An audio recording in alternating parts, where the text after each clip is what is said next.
This podcast is brought to you by lineupmedia.fm. All right, guys, check it out. The time is now to get on board with some sports betting, and you got to do it with our sponsor, betdsi.com. They've been in business for over 20 years, one of the top-rated businesses, and it's safe to play there. Use our code Animals10. They're going to double your initial deposit plus a free $10. It's easy to use, and they have great customer service. Fastest payments of winnings, and like I said, it's a 100% bonus on your first deposit. Thousands of wagers, NFL, Major League Baseball, NBA. You can even vote on who's going to win the presidential election. You know it's hilarious. Get in there.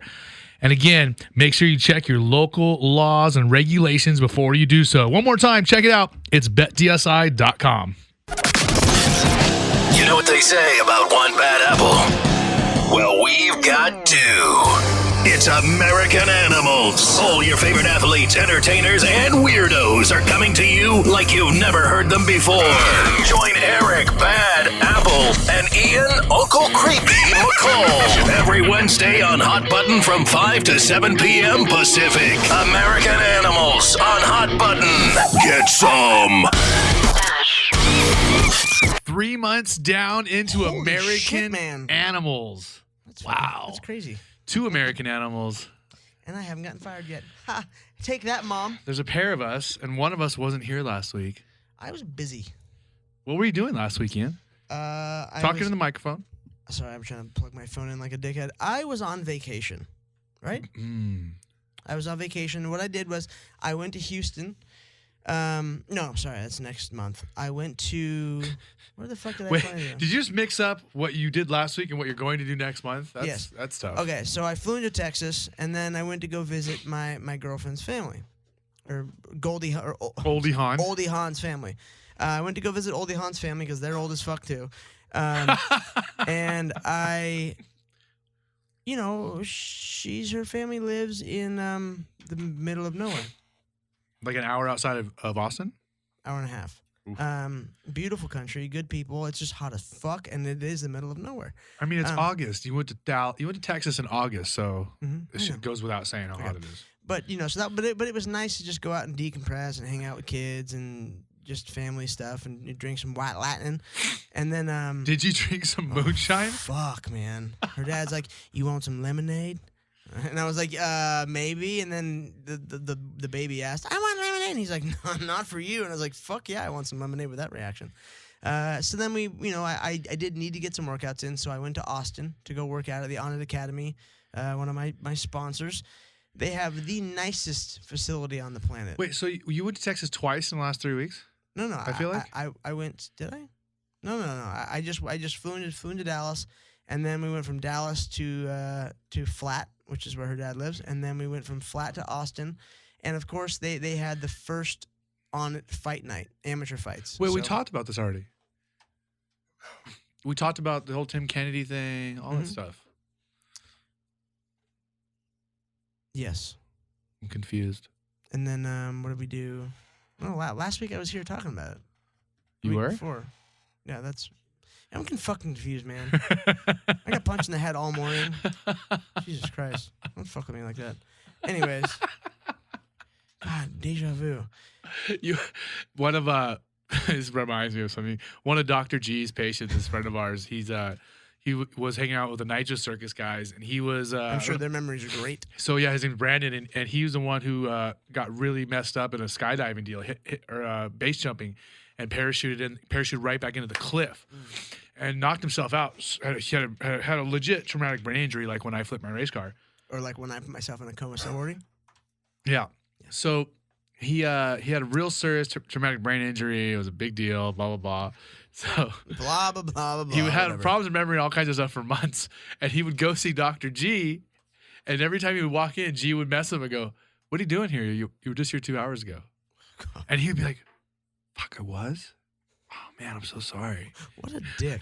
I told the doctor, I was like, "That's not cool. You're a fucking doctor, man. You can't make fun of people with traumatic brain injuries. It's not funny." Like, I'm laughing, but it's not that funny. Yeah, but that's what happens when you're friends with your doctors. Like I'm friends with my surgeon. He's like, "Hey," I'm like, "I think I tore something." He's like, "Hey, don't be a bitch." I was like, "Fucking excuse me?" He goes, "Move your arm." I moved it. And he goes, You want to fight? I said, yes. He says, all right. Then fight. Then fight. Don't be a pussy. Yeah. Fuck. Okay, fine. I'm sorry, doc. Jesus. I mean, I know it's like a really selfish thing or self-centered thing to say, but I feel like most people, I don't care what sport you're involved with, I don't think they're as banged up and as hurt as like in as many gnarly ways as we are. No. I mean, I've had 13 orthopedic surgeries, and I've had 3 different injuries where each one of those individual injuries, my doctors were like, you're never going to partake in a sport after this. You can forget it. I think the only other thing that could be classified would be NFL or wrestling for sure. Because those Pro wrestlers. Those guys are all fucked up. Pro wrestlers, they're all crippled by the time they're 40. Yeah, Oldie Hawn, she's crippled as fuck, and she's not as old as she looks. She's pretty banged up. I don't know. Just wait till later. Ding. So, big birthday this week Yes. for me? I know. You're 42, aren't you? Fuck off. I'm not anywhere near the 40s, dick. Not that close. So you're 28 now.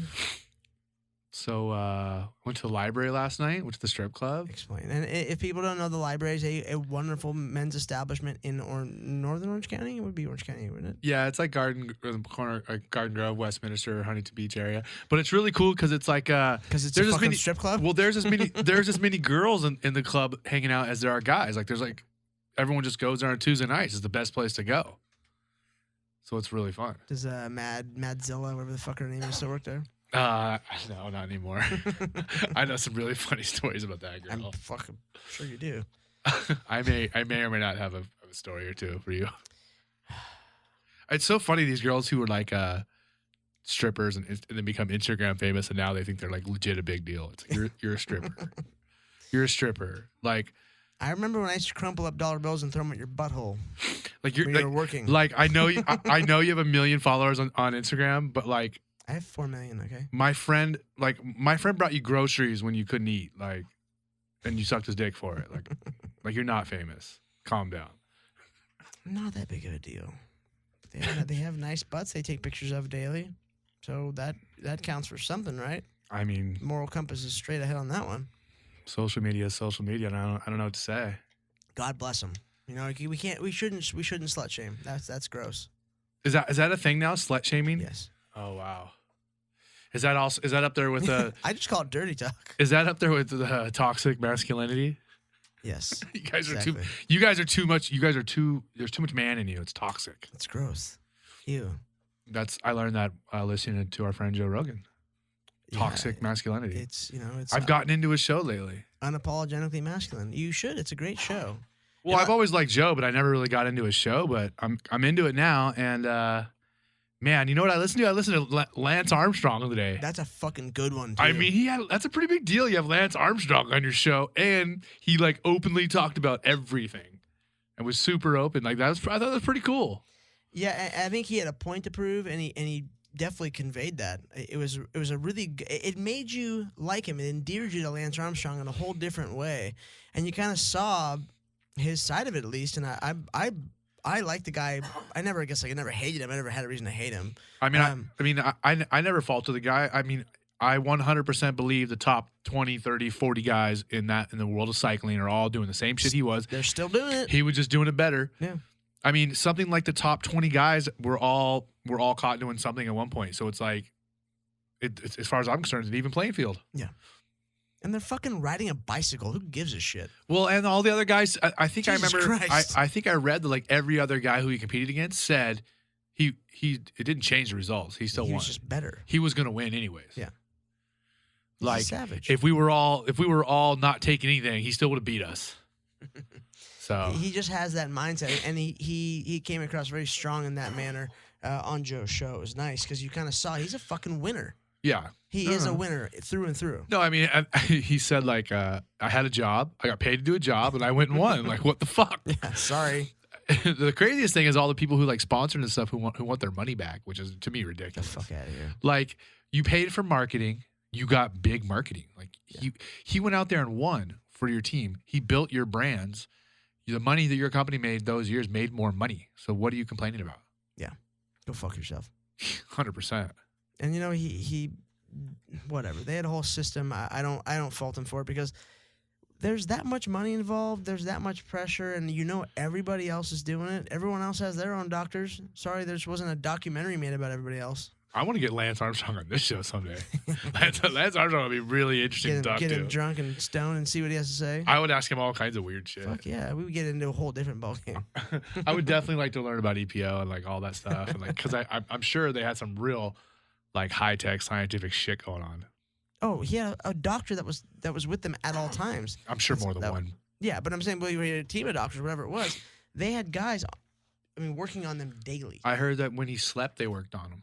When he slept at night, they had people doing the infrared lasers to him in his sleep. That's so fucking cool. Some of those guys had to get up in the middle of the night to work out real quick because of sludging. Just because they didn't want to die. Yeah. So what happens when you take EPO is that your blood gets too thick and it's literally your blood will literally sludgen. Your red blood cell count skyrockets. And it won't get through, and you'll have a stroke. Yeah. It's also you can't get dehydrated. They have to stay hydrated as well, which is just absolutely nuts. You have these like 20 early 20s athletes having strokes. You're like, wonder why. And I wonder why we don't hear more about fighters taking EPO. I mean, I know there's been a few, but you would think everybody would be doing it. Not to throw shit on anyone's parade, but I heard of it going around and heard of certain people that you would think took it. And I mean, I don't know. You can never point fingers because no one guy got caught for it, or one guy in my division at least, and that was Bagotinov. He's Russian, of course. He's on steroids. The guy, like, they're all on fucking steroids from that country. But he still lost. He got caught for EPO, and Demetrius Johnson's still out cardioed him. So yeah, it didn't mean shit, man. Sorry. And we had another Chinese kid this week, speaking of getting caught, get caught for clenbuterol, and again he was let go because they just accepted it's in the meat in China now. Yeah, well, he was supposed to be fighting my teammate, Chito Vera. So two now. So two guys, and so he gets caught for clenbuterol, and of course, they know numbers. They're smart. They're the forefront of drug testing on the planet. And he had such trace amounts in his system, and they're like, well, what are your dietary habits? Where do you live? All this different stuff they factor in. And they're like, yeah, it's just from the meat. You're just eating meat by your house from the store. You're being fucking poisoned. And then the other thing that came out this week is now supposedly John Jones is going to have the Anderson Silva defense. People are so stupid. I took Cialis, and that's why I had these anti-estrogen in my system. It's not steroids. Yeah, generic Cialis. And this whole thing is that going to become the go-to story now if you get busted? I get it. He for surely takes a lot of that shit. Well, yeah, you're taking a bunch of blow. You have to take Cialis. Yeah, and he fucking and he's trying to get away with it now. And if he gets away with this, I'm gonna fucking laugh my ass off. Because the guy's a shitbag. He did it. He ain't. I'm telling you right now. Even if USADA goes light on him, Nevada's not. I hope not, because he fucking cheated. The state of Nevada will fuck him, guaranteed. Hey guys, this is Erik Apple from American Animals, and if you like our show and you're a real MMA fan, you got to check out Funky Van Askren, Joe Warren, and Sean Wheelock on the Lineup MMA podcast. These guys got some of the biggest name guests in the entire sport of fighting, and they talk about the shit that other fighters are scared to talk about. So check them out on iTunes, Google Play, Stitcher, or lineupmma.com. American Animals is back, and if you don't follow us on every single social media on the fucking planet, I fucking hate you. You need to. It's at the number 2 American Animals. At 2 American Animals on Twitter, Facebook, Instagram. Go to our website, 2americananimals.com. And no Snapchat. And if you do it, I'll love you. We should make a Snapchat. No, we have our own Snapchat. It's a lot of work. So true. We are into our 12th show now, Ian, and we are going to bring on our next guest. He is Kauai's very own Reef McIntosh. Reef, thanks for showing up here in Hollywood tonight. Man? Oh, my pleasure. Fantastic to be here with you guys. Reef is not really a Hollywood type guy who wants to be hanging out here all the time. So it's kind of we're lucky to have him here, I think. Yes, thank you for coming. I might sound like a retard sometimes, so just what you need to do is you need to go hang out with him. Why? Have him just dirty your soul up while you're in Hollywood. No, I can't. I have to go home and the wife would not like that. He'll get in trouble. It's cool. My girlfriend would lie to your wife about it. So there we go. Oh boy. Goldie Hawn. You like that, Oldie Hawn? Is that sweet or what? I actually said Goldie too. No, it's Oldie Hawn. I know. But I think that's the funniest nickname of all time. I don't know why I'm so. that's a good one. You know what? I'm changing it in my phone right now. So Reef is a professional surfer who most notably rides for Quicksilver and Rockstar and Vans, I believe. Still, No is more Vans deal over? No more Vans. Vans. Oh, sorry. It was a good 8 years, but So and Reef originally from Kauai, and you spent a good amount of your time on the North Shore, and the rest of the time here is it in Malibu, yes, sir. or like basically far Malibu? Yeah, Point Doom to be exact. And Reef, for the people who are listeners who aren't exactly familiar with him, you're going to learn a lot about him today. But Reef is not your traditional professional surfer. Reef, He's fucking gigantic. You don't make a living by traveling the world surfing contest, do you? No, I basically do my own tour. Now I do you- what I want. But you do compete. I mean, you compete in North Shore events. You can in the triple count. Yeah, I've won some events on the North Shore. Yeah, and of course the Hui backdoor shootout is probably one of the biggest win you'd say of your career as far as a single event. Yeah, the Hui shootout for sure was definitely the biggest win. I mean, winning the pipeline trials like 2 years ago, that was pretty big too, because the Hui format is not your conventional contest. So the pipeline trials is your conventional contest. So that was, I mean, they're both amazing. I mean, I don't really win a lot of things, so anything I can win is a win. So That's a plus. You know, any event that's those are, you know, big scale events on the planet for surfing. So winning any of them is a big deal. Now, Reef, you've also, I mean, you've made it as far as I believe the quarters and the regular pipe contest as well. Like the legitimate pipeline masters with Yeah. Kelly Slater and all those kind of guys. Yeah. No, like You know, made it- like real surfers. I'm pretty sure you made it. I'm sure you made it pretty far. I mean, there's the In 05 you did. There's the Volcom event, which is, you know, the name always changes. It's the Monster Energy. It's the Oh, okay, Volcom that- event. It's the, but yeah, I actually made the semis, quarters a couple times. Yeah, I was, you know, I just like beating my friends. Like if I'm in a heat, like that one time I made the semis in that Volcom event, it was literally me, Bruce, Jamie, and John. And I'm like, oh my God. I was just kind of excited to be in a heat with all four of those guys. I or feel three like guys. I feel like I was there for that. Pretty sure I was. You probably were. It was like 2 foot, and I'm like, "Hey, you guys have all won this event multiple times. Why don't you just give me a walkthrough?" And everyone just looked at me and said, "Just shut the fuck up." But I ended up getting second, and Bruce and Jamie lost, so I was pretty excited about that. To rub that in their faces. So Bruce hates that. And you've also had a relatively good showing at the Eddie Aikau event in the past, correct? Yeah, I mean, coming from Hawaii, being there your whole life, and you've known the Eddie story and the Eddie Aikau event, and it's just I got sponsored by Quicksilver, and all I want to do is be in the Eddie, and I'm like, how do I get in it? And they're like, This year was insane, we heard. this year was freaking retarded. I can't even believe they had it, but I was there. You were one of the recharges floating around in a fucking piece of wood. God, it was freaking messed up. Yeah. This year I kind of blacked out that day. we talked about it. We talked about it before with both Sonny and with Koa. It was a I just legendary event. I can't It's crazy. believe nobody got seriously injured. Hands down. Like I remember being down there that morning. I'm like, okay, they're not gonna run it. It's closing out. It's constantly closing out. There's another closeout set. Okay, we're sending you out. I'm like, oh my God. Okay, I'm in the second heat. That basically means I have to paddle out in a half hour because it's gonna take me a freaking half hour just to make it out there because it's closing out constantly. Yeah, paddling out. I remember.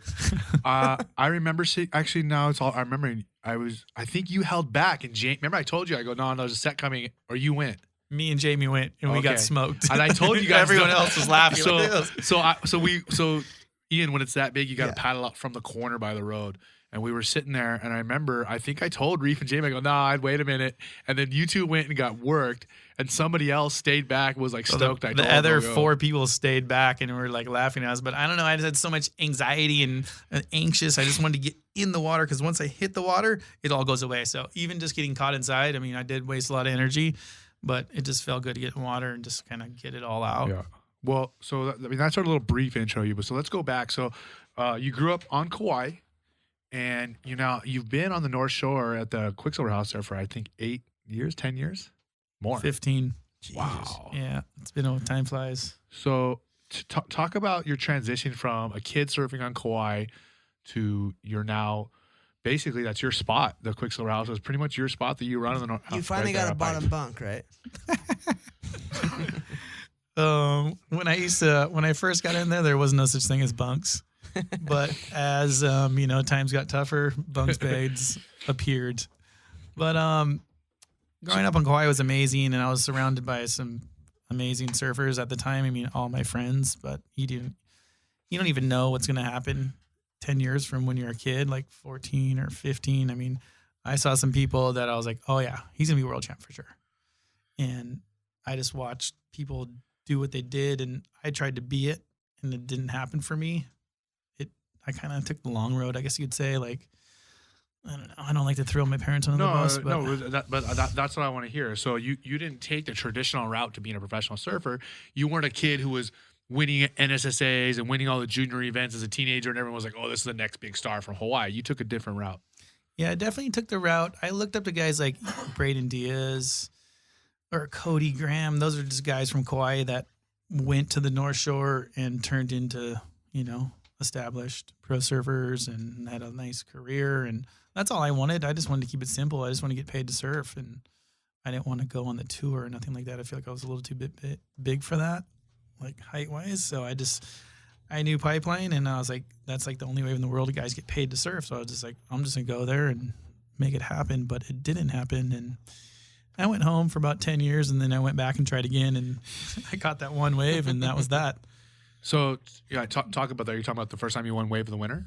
No. Like, literally, I went there after high school, like 17. Like, I'm gonna go there, and I'm gonna be the next big thing. Not the next big thing, but I was gonna make it, and I went there, and the money was running out, and everyone else, all my friends got paid, and at 18 or 19, everyone's getting paid to surf, and I was about to have to take a job at the Chart House, which is Haleiwa Joe's now. But I was like, damn, was that back when Chart House was still Chart House? It was good. Yeah. I remember how good Chart. I tell people Chart House. Do you remember when we were kids how good Chart House was in Dana Point? Yeah, we just ate at Chart House the other night. Well, Chart House now is different because it got bought like 5, 6, 7 years ago. Yeah, Joey Cabell sold that, and everything changed. It used to be. Yes, it used to be amazing. A lot higher level. So back to your story. So sorry. So you came out to the North Shore at 17 years old. Shipped my car over, did the whole rented a place, me and Kamale, and it was going to happen. And then the money was running out, and I'm like, if I'm going to work, I'm just going to go home and work because no one works around here. Everyone's just surfing and going to strip clubs and hanging out. So I was like, you don't want to be the one guy working while all your friends are crushing it, surfing all day. The one token guy. So I went home basically for like almost 10 years. Like, I didn't go back to the North Shore until I was like 25. Like, you literally didn't go back one time? I did go back to party with everyone, but I was just there to party and go back to Kauai and go back to work and pay rent and that kind of stuff. But I had the dream in my head, and I didn't really give up on it. I just was like, I need to, hone my craft and get better. And as you get older, I feel like you get better sometimes. I don't know. I think I watched that thing that Kelly did. I don't know what show that was the other night, but it was on DirecTV, and he's 44, and he was going on about how samurais, you don't,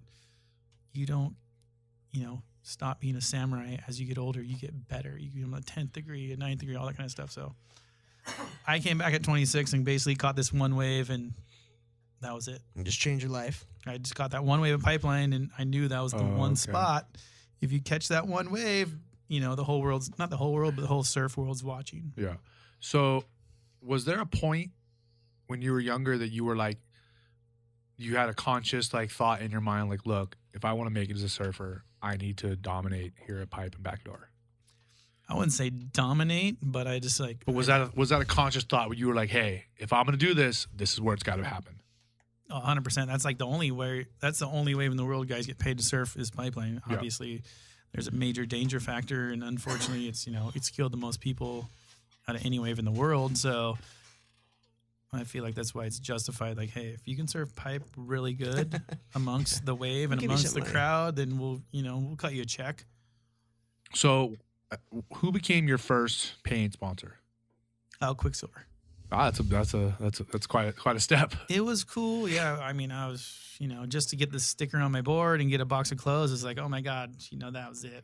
I made it. And then, I got fortunately blessed to know like Jeff Hackman and his whole family. And he was like, Reef, all I can do for you is open the door.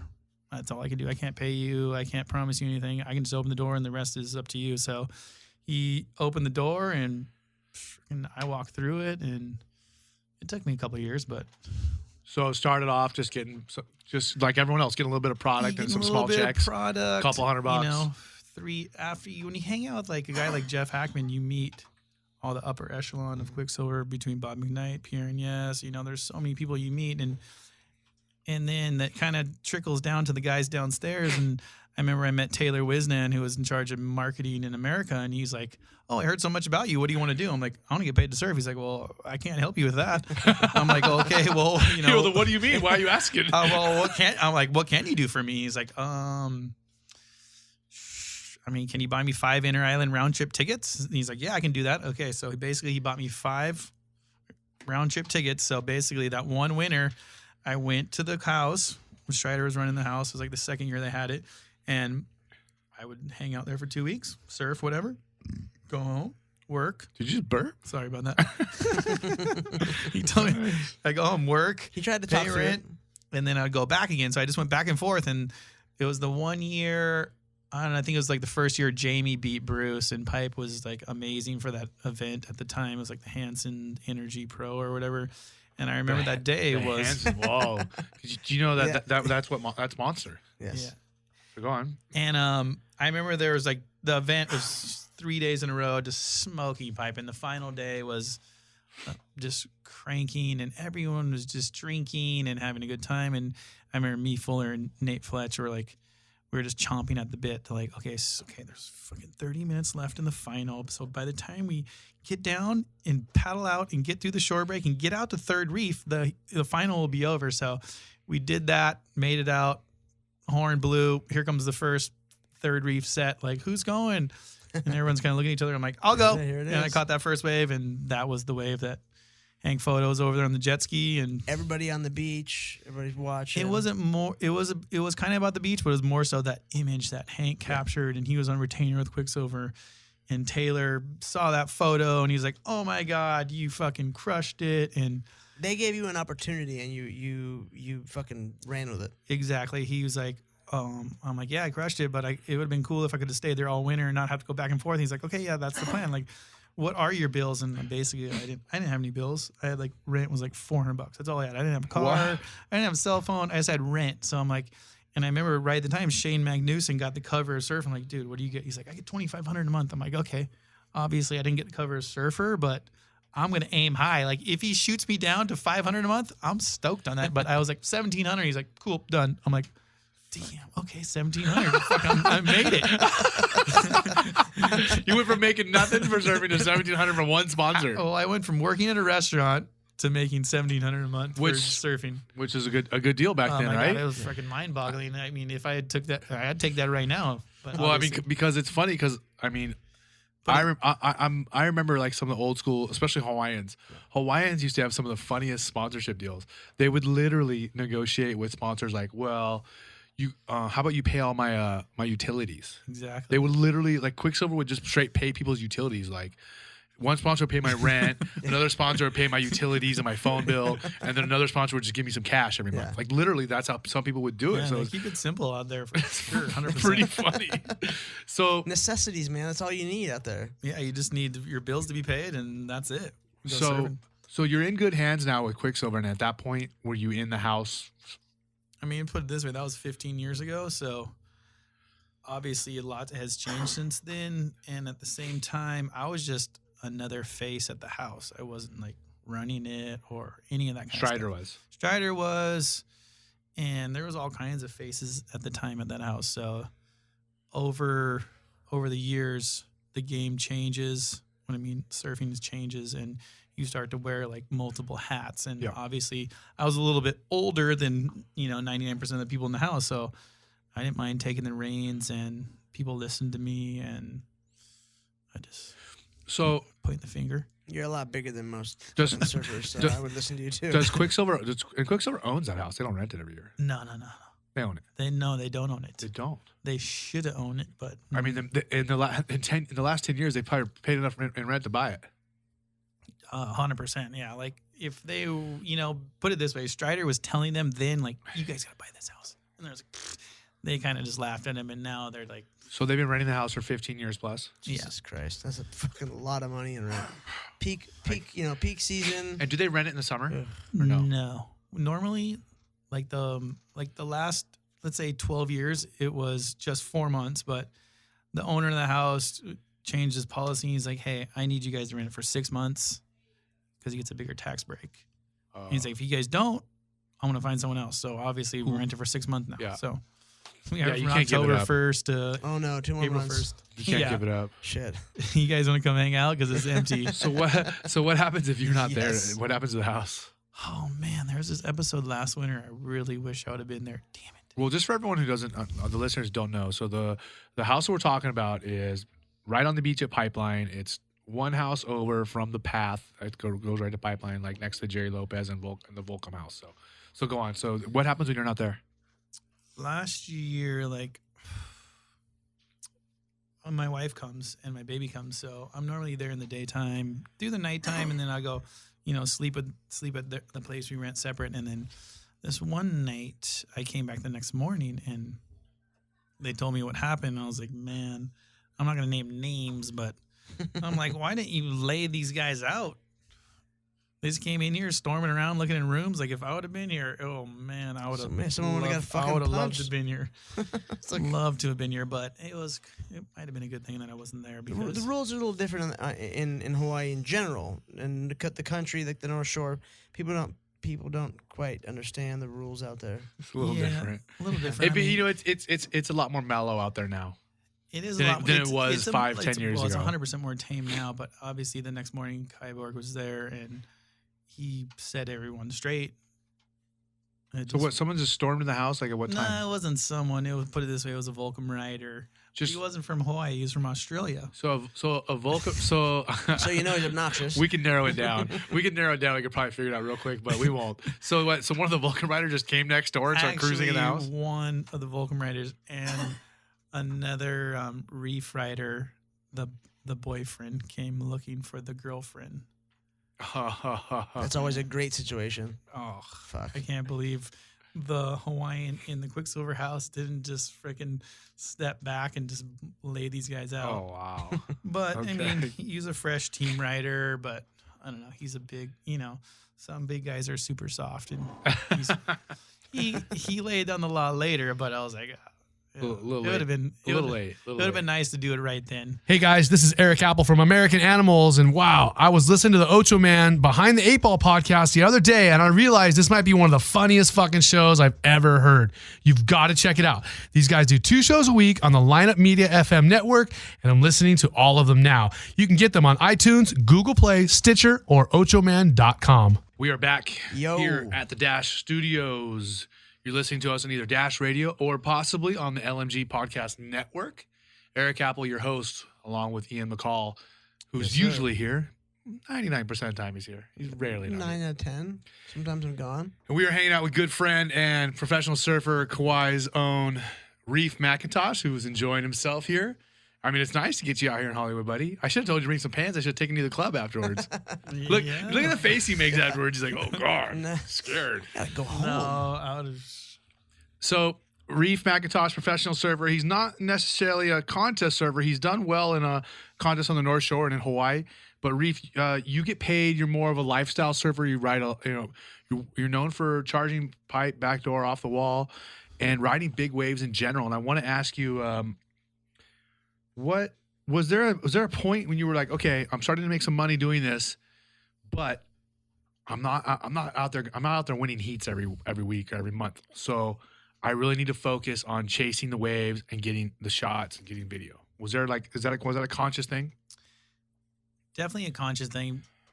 As I got into the game, I was a lot older than your average pro surfer. Like most pro surfers are like 19 or 20, and they're just like, oh my God, I get paid to surf. Yeehaw. To where I was like, okay, I'm 25. I know what I need to do, and I'm going to maximize my time and, make it as most lucrative for myself as possible. So I was definitely, networking, as you would call it. Yeah. When did lifestyle surfing become a thing over, not to say over, but all, next to contest surfing? 2000s, I'd say. There weren't. I can't think of any guys in the 90s who didn't do contests and got paid a lot. Can you? No. So probably the last 10, 15 years. Right. I mean, Reef was probably among the first generation of the guys who were getting paid. I wouldn't say the first generation. Like I would look, like I said, Braden Diaz, he was or even like Strider, like those type of people are just paid to surf, and they made funny jokes and got good photos and had a good time. Just paid to be themselves. Kind of, yeah, exactly. So I was like, damn, that looks like low stress and a lot of fun. So I just wanted to get to Pipeline and just, Pipeline's a big stage, and there's a lot. I remember surfing there when I was like out of high school. I was freaking freaked out. There was so many people on the beach. I'm like, oh my God. It's so funny how, I mean, your evolution as a surfer or a wave rider, and I've talked about this before. I think I talked about this with Koa. And it's amazing how much better you surf Pipeline, because it's not because that you're more skilled or you're more coordinated. It's because I get the waves I want. You climb that ladder. It just gets easier as you get older. You look at guys like Derico and Michael, man. I mean, I'm not going to say how old they are, but they're definitely up there, and they've been getting barreled out there for freaking generations. And I explained it to Ian. I was like, it's funny when I was That's how it works. when I was 17 years old, I'm on the inside scrapping for leftovers, scrapping for shitty waves, scrapping for waves that people missed. Now I just paddle out to the peak, and I told Ian, I sit with the boys, and if I'm paddling, I'm pretty much going. Yeah, you're gone. Unless you're blessed, like some people on the North Shore, then you can't just paddle out when you're 17 or 16 or 15 and get whatever you want. But there's a handful of those guys that are just blessed, and it was like, well, even Koa said that, like, that there was a time when he didn't get all the waves he wanted. Koa's a softie. Stop being such a pussy, man. He's Throw your soft. weight around. I mean, I just compare him to Makua. Like when Makua was a young kid, like he was out there freaking dropping the hammer, like going for it. Don't even think about going on my wave. Yeah. Koa, he's so nice, and I feel. I mean, I never see him get mad. Have you? He's a pretty sweet kid. Yeah, he's nice. So let's, you can't be nice at Pipeline. So let's focus on. I'm trying to get our listeners a better feeling of exactly what you do and what you have going on. So, you're known for charging, like I said, big backdoor, big Pipeline, big off the wall. And I know you've had a couple real insane trips, like with Fiji and Cloudbreak and all that stuff. But was there a time, like, I'm trying to think about your career and how people see your career. Is there been a time when you're like, okay, look, I'm not winning contests, so I need to focus on big waves. I need to focus on trips. And then how do you make that happen? Like, tell me what life is for Reef. Are you constantly looking at charts? Are you constantly emailing and calling photographers and videographers? In a nutshell, when I chose what I wanted to be, like I wanted to be a pro surfer and I wanted to get paid just to go on trips. I didn't want to deal with like contests and winnings and results.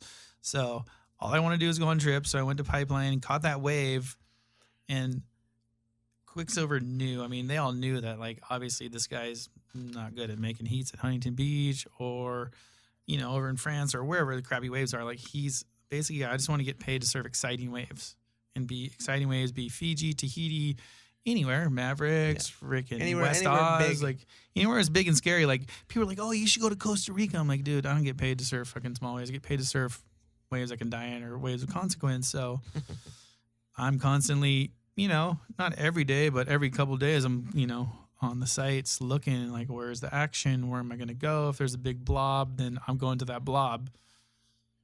So that's about it. That sums it up. How fast is it between you seeing that, calling the company, and your I don't sponsor? I don't even call a company. Like I make all my own decisions. Okay. Well, I think, or let's say for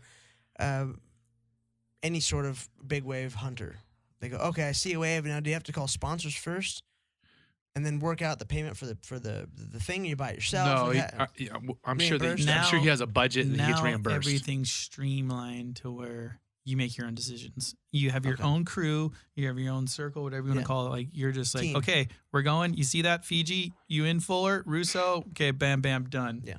We're there tomorrow. Okay. And then So they have like a travel budget. They get reimbursed for up to a certain amount of travel per year. Yeah, because sometimes you can be like, hey, I want to go to Fiji. They're like, okay, we'll book your ticket tomorrow. I'm like, no, I need you to book it now because I'm leaving tomorrow. So it just makes it easier for you to just be all on your own. You make all your own decisions because you know what's going on. So I've done this before. So the way it works, Ian, is like, I mean, in your contract, and you get, I'm just throwing out a number. Yeah, he'll get $20,000 travel budget. So he can spend up to that much, and they'll reimburse him. Correct? And each sponsor probably gives you a little bit of travel budget.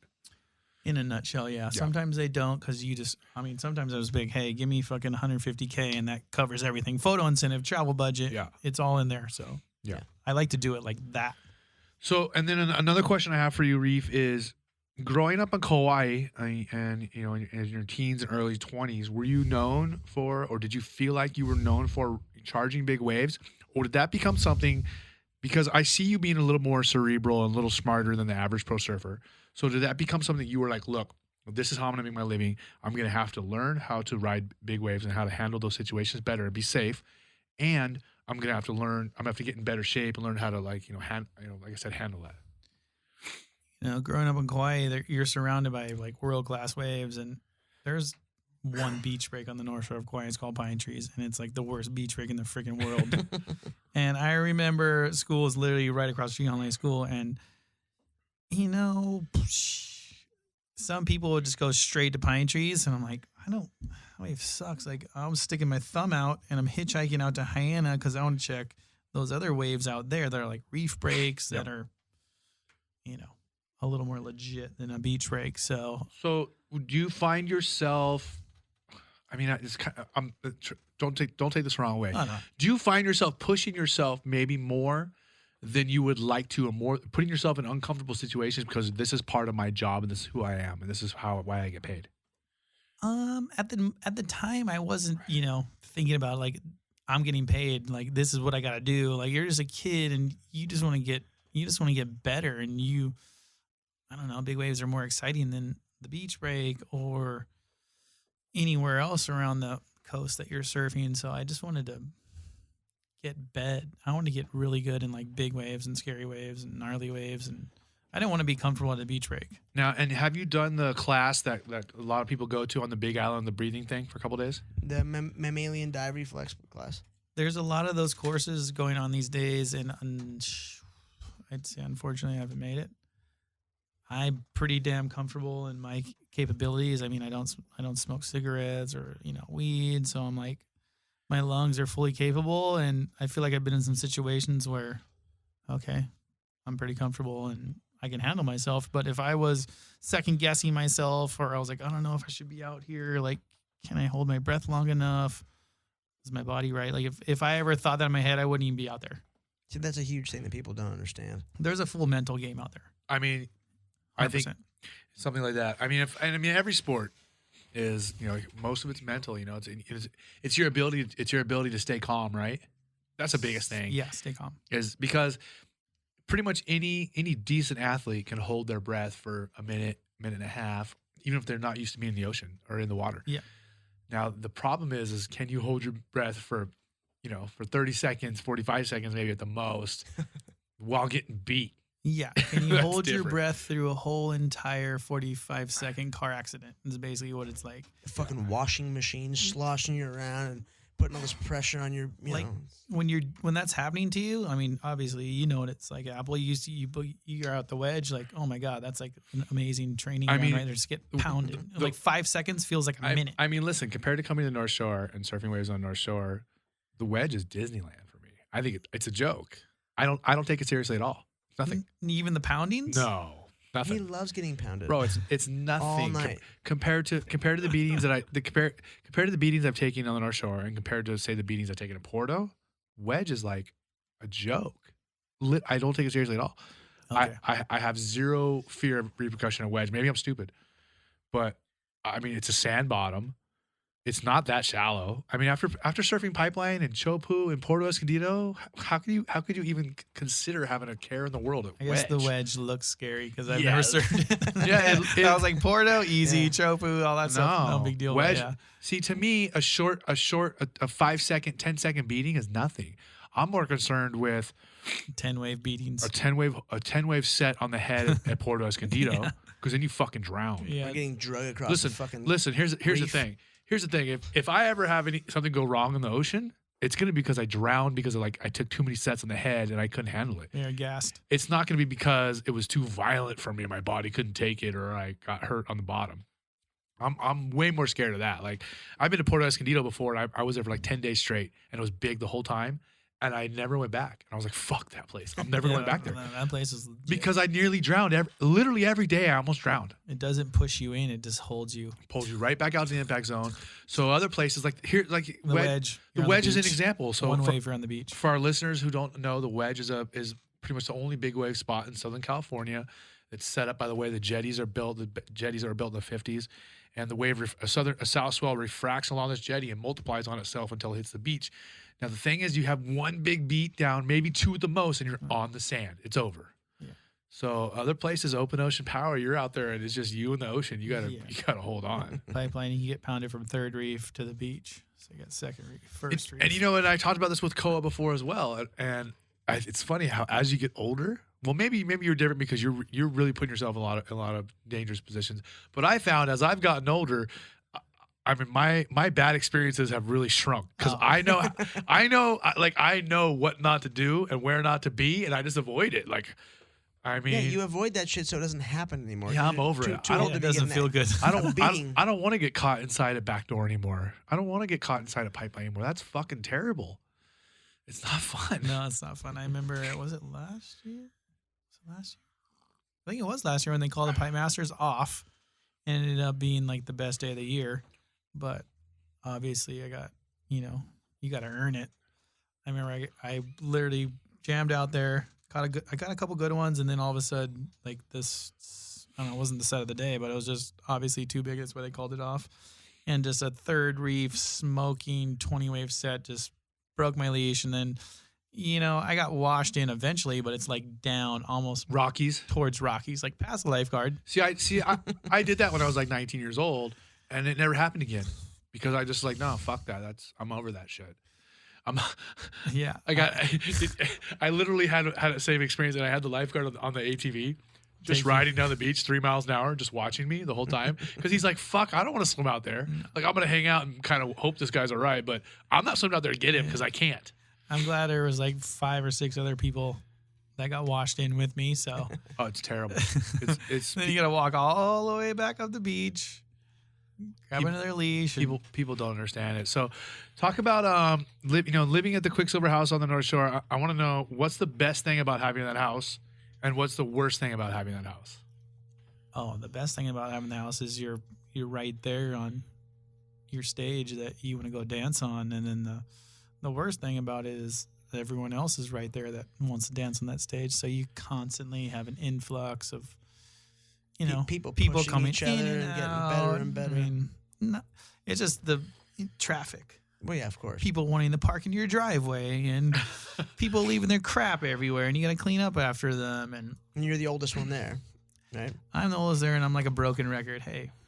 No sand. Dust your feet off. off. No, Reef's big thing is sand in the house. Come on, freaking. I'm pretty sure I followed that rule so far in my life, but I hear Reef telling everyone else, no fucking sand in the house, bro. Certain guests I let slide, but people that have been there, for 10 seasons with me, there's a couple guys that have been there for literally 10 years. And they just don't get it.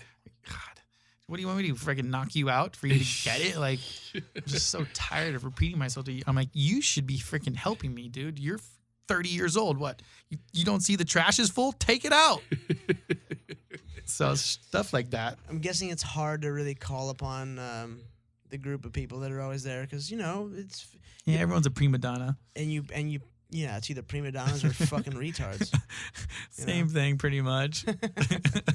You got a prima donna retards. I'm just learning how to do laundry. And I'm fucking 32. So I definitely teach a lot of kids, because some kids come there and they don't even know what a freaking broom is, or they don't. Yeah, the kid, the 100% the kids over there have chores to do. 100%. Yeah, by the time they get done with me, they go home and parents, email like the guys back in Quicksilver, like, "Oh my God, what do you do to my son?" It's gonna become Reef McIntosh boarding school. People are gonna send their kids to Reef to learn how to behave. It's kind of like that. So whenever you get to spank someone comes,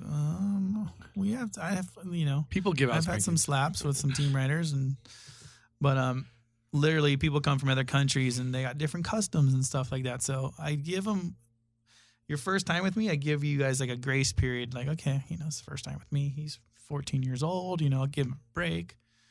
But if you're with me like 4 or 5 seasons, like, dude, come on, figure it out. And do you have some responsibilities as far as like pushing the kids or getting the kids and making sure the kids are surfing consistently and charging or doing anything, or you just the house is your problem and that's it? No, I do it all. Like I'll give you some examples of some students that have gone through, I don't want to say a camp, but have gone through me, like Balaram Stack. He's from New York. He came there when he was like 12 years old, and now he's 24, but obviously he rides for Volcom now. But there was some times when he first got there, like, dude, you're from New York. Like, it's second reefing, and it's onshore and big and stormy, but he really wanted to go out. I'm like, dude, if you want to go out, you can go out. Just make it out and go sit over there. Like, I just try to make people feel comfortable. I'm like, dude, you just go sit right over there in the channel and just feel the energy. Just check it out. Just feel the energy. Yeah. You don't even have to go catch a wave, but you're going to have to catch a wave to come in. So, we got bets going on with the Volcom. I was like, dude, your kid's not even going to make it out, stuff like that. So I just try to make people feel comfortable. I'm like, hey, you don't go out there if you don't want to, but if you want it, it's right there, and just go out there and just go sit there. Like, I just try to make people feel comfortable with the moment and the energy, and the locals. Like, some people are like, oh, I hate the North Shore, it's so crowded. I'm like, what are you talking about? This is the best place on earth. Everything's right here. You literally at your fingertips. Yeah. And you're here with your freaking negative attitude. Like, people get spoiled. Hey guys, Erik Apple from American Animals here, and guess what? Audible is offering a free audiobook download with a free 30-day trial to give you the opportunity to check out their service. And you get it right through our website. I'll tell you one example and a great thing I would recommend. I'm a Star Wars fan, and the best thing to do is listen to audiobooks, the Star Wars audiobooks. They're great, and they have awesome sound effects as well. So download your free audiobook today. Go to audibletrial.com/animals. Again, that's audibletrial.com/animals for your free audiobook, or check out our website, www.2americananimals, and that's the number 2americananimals.com. We are back to American Animals. What up, guys? Ian McCall, Erik Apple, hanging out with Reef McIntosh, Quicksilver team rider, as well as Rockstar team rider. And we're just talking about the days and the life growing up in Kauai and then maturing on the North Shore. And I just asked Reef what's the best and worst things about having the Quicksilver house. And I want to know, it's hard, though, when you grow up in Kauai and you're spending all your time on the North Shore. Tell me about, what is it like to travel around the rest of the country the rest of the world when you have pipeline and for a backyard? yeah, I got a lot of friends on Kauai that have never left the island, just because I don't even know why, but I was kind of like that in the beginning, to where, like I said, if I would have stayed on Oahu and just took that job, I feel like it would have happened for me earlier in my career, but I didn't. I went home and I just worked, and I feel like I got more mature, and then I came back and attacked it again. But it's people always like, oh man, you're missing the waves here, you're missing the waves there. I'm like, at the end of the day, I'm like, I get paid to surf, so I will sacrifice whatever I need to sacrifice in order to keep getting paid to surf. I'm going on almost 20 years getting paid to surf, so I was like, You get to go from paradise to another paradise to fucking surf for a living. I mean, some people bitch about it. You're like, shut up. Yeah, some people do bitch about it, but like sometimes it's not a paradise. Like, sometimes you got to do promotional tours, but at the same time, it's like, I'll go to Miami Beach. I'll hang out, or I'll go to Jersey, or I'll go to New Hampshire. I'll go to New York. I'll go to North Carolina. Like, we do these tours, and a lot of people are like, oh no, I'm not doing the East Coast tour. I mean, I don't mind doing it, so sometimes I get roped into it, doing it a lot. You got to hustle. Yeah, exactly. I mean, I will grind it out in order to enjoy myself those December, November, January months in Hawaii. So you got to be a businessman. That's part of the fucking game. At the end of the day, it's a job, and some people are like, don't know that. They're like, oh, you just get paid to surf. I'm like, no. I'm in New Jersey. I'm over here. I get paid to sign autographs and shake hands and show up. Well, not to say those places are not paradise, but I don't mind seeing those other parts of the country. Yeah, 100%. So I want to know, some of your favorite places that you visit, on a regular basis. I know Cloud Break is a spot you really love. Is Chopu on that list as well? Yeah. Oh man, I feel like Fiji in general. Yeah, I got Cloud Break or Tabarua. That place is amazing. I feel like that's where I got the best waves in my life, is Tabarua. When you got Cloud Break going off, you got restaurants going off, you got Tabarua, the rights going off. And explain Tabarua and Fiji for our listeners who don't really know much about it. So Tabarua is in Indonesia, and it's a micro? Fiji. Oh. Tavaru's in Fiji, Sorry. and basically it's a little heart-shaped island that Polynesia. you can walk around in about 30 minutes, and it's got, sheesh, I call Cloudbreak a long version of Pipeline because it's so thick and so like throaty. I don't know how you say throaty. Tubular. You're turning Tubular. me. Stop it. You're turning me on. You tell me it's throaty. And you can Look me in the eye when you say that. like Reef. Chopu's got a foam ball to where Yeah. it's a quick 2 or 3 Ooh, 4 throaty and foam seconds. balls, huh? Chopu just spits up on you, and It this just- one actually swallows. Wait, you. throaty, regurgitates. foam ball, and it spits up, huh? All right. Just going with what I'm hearing. And I feel like it's a long version, so I like the long version. And I don't They all know, like the long I don't version, wanna- Reef. I don't want to sound like a spoiled surfer, but I don't really like perfect waves. I like unpredictable, Danger. exciting, challenging. Not So you're this- not excited by Chopu? No. I'm telling you, I'm not excited like Desert Point or Uluwatu or like Indonesia. Like those kind of waves are so perfect and thin-lipped. I like thick. Yeah. So yeah, Chopu Again, long, thick, throaty. I like Chopu is short and thick, kind of stumpy. If he's Yeah. gonna get pounded, he wants a real pounding. Yeah, He I want wants to to be get fucking pounded. I want to get hammered. Now I was lucky. I did a month at Chopu this year, which was insane. Oof. And Chopu and Tahiti is. I told Ian, honestly. I mean, we've been all over the world, but Tahiti, it's life changing. It really is. Like you spend 3 weeks or a month at Tahiti, and your lookout on life changes. Right? You can buy property there now. They changed the rules. Wow. You used to have to marry a local for 7 years, and then you could buy property. Now, any Tom, Dick, and Harry can go out and buy property. Yeah. Come on in, white man. And the Chinese. No, the Chinese are buying it up. Probably bought Chinese, it it's all. going to turn into the whole. It's going to turn into Hawaii. The Chinese and the Thai people, you can't trust them. Oh, I'm scared. It's not going to be the same down there. Hey, the ties, just some of them have dicks. Some of the girls have dicks. That's all. the only thing you can't trust them about. Everything else, they're honest. They're straight and legit. narrow. Yeah. Ian always takes it to the next level. Saying. At some point, just so you know, it's a statistic probability that he will talk about buttholes every show. We will talk about ass play. That's about buttholes. That's why I just let Put him it all go. on me. I'm the guy. Pretty much at some point during every show, we talk about fingers in the butt or tongues in the butt. It's a fact. Now that we got it out of the way. So I mean, are you in love with Tahiti like I am? Nah. You're not. Nah, I'm not in love with it. I mean, I like it, but I'm just not a big fan of the French. Tahiti. Sorry. I mean, Exactly. I'm saying the play. Like I look around Tahiti, and I'm just like, this is like, But like They are the there's place. They might have saved it because if it would have been, I mean, I look around at Tahiti and I think to myself like there is a God. Like God made this place. oh, it's hands down. It's the most one beautiful of the most place. places ever. I mean, when I graduated, no, I went to Fiji first, but that was my second trip. I went to Tahiti. That's where I wanted to go, but Fiji was my first place. But Tahiti's, I mean, it's amazing.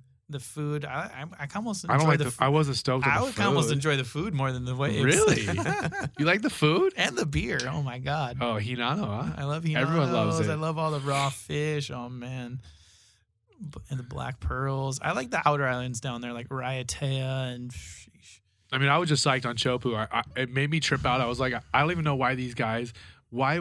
Because Is that you your see, first time? yeah. Gotcha. But I did like I said, I did a month. So I've You been left- there, you I've left been there me at about 40 Coachella times, so yeah. You left me at fucking Coachella early. You Man had Coachella down. to go I- to Tahiti. so- Don't ever leave a fucking crasher at said Coachella by himself.